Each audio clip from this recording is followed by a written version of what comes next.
NFT, Non-Fungible Token. Gue ngebahas ini udah dari awal tahun.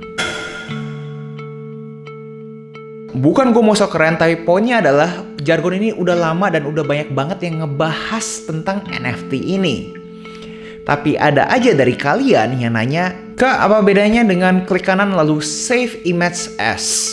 Gua tahu fenomena ini terdengar gila buat kalian. Fakta bahwa gambar monyet-monyet ini bervaluasi sampai 3 billion US dollar.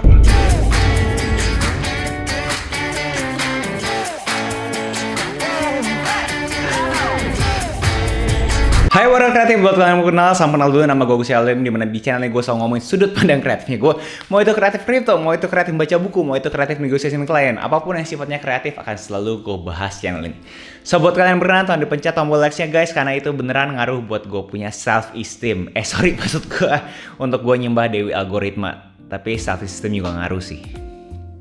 Hari ini gue pengen ngebagiin kalian list top 10 NFT yang termahal di dunia selama ini. The most expensive NFT yet. Tujuannya untuk memberikan kalian gambaran seberapa majunya NFT space ini. Karena kalau gue lihat dari komentar-komentar kalian masih mendapatkan impresi negatif dari industri NFT ini. Oleh karena itu gue pengen bagikan dulu top 10 most expensive NFT so far.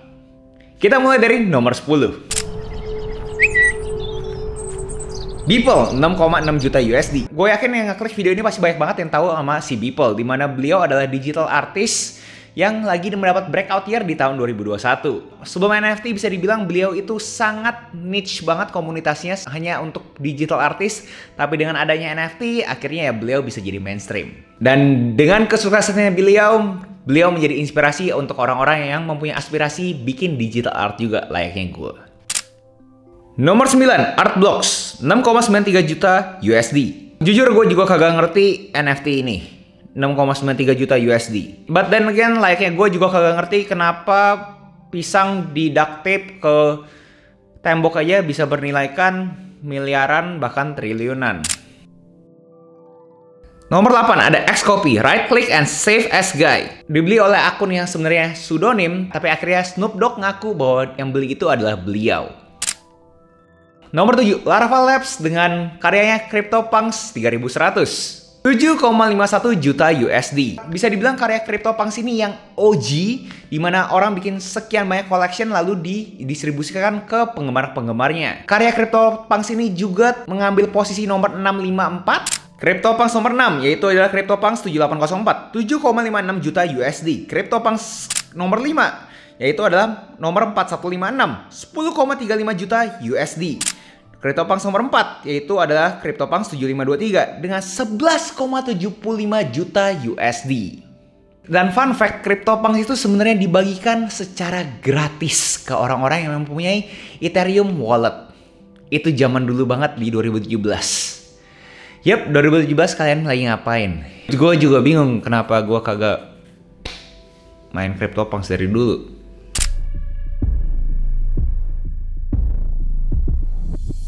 Lalu nomor 3 ada Beeple karyanya Human One 28,98 juta USD.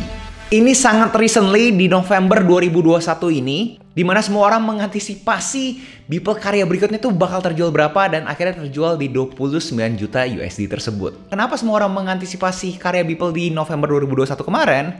Karena di awal tahun karyanya yang Everyday masuk ke peringkat nomor 2, 69 juta USD.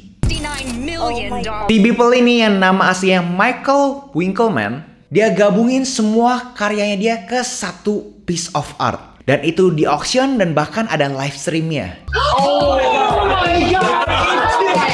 50 million! What? Oh my god! 69 million. I think it probably means digital art is here to stay. Dan seperti kita lihat, doi reaksinya itu sangat luar biasa, terkaget-kaget. Dan kalau gue jadi doi, jujur gue juga bakal kaget sih kalau misalnya karya gue bisa bernilai kan 69 juta USD.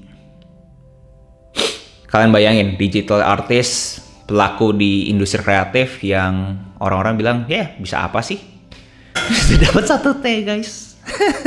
Nomor 1, drum roll please. NFT termahal di 2021 adalah Pac The Merge.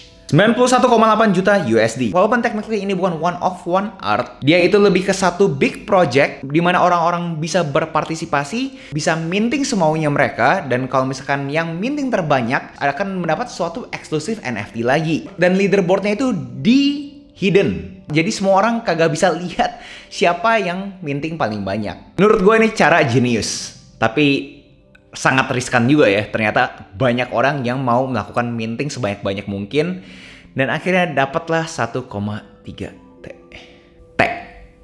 triliun.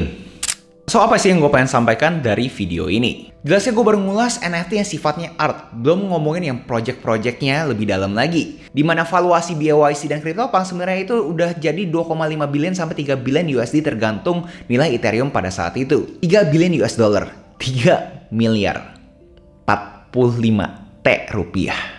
Dan buat kalian yang bingung kenapa barang-barang seperti ini bisa jadi mahal, kita bisa analogikan ke barang pada umumnya. Ada demand, ada supply. Kalau supply-nya scarce, terbatas, dan mempunyai demand yang tinggi, pasti harganya juga naik kan? Layaknya obat di beberapa bulan lalu. Tapi gue yakin warga kreatif ini pemikirannya sangat kritis, kalian tidak mau terima prinsip ekonomi yang sedasar itu. Bro, kagak bisa disamain sama obat dong bro. Obat kan ada fungsinya. NFT fungsinya apa bro? Gue udah buat 2 video terhadap fungsinya NFT ini.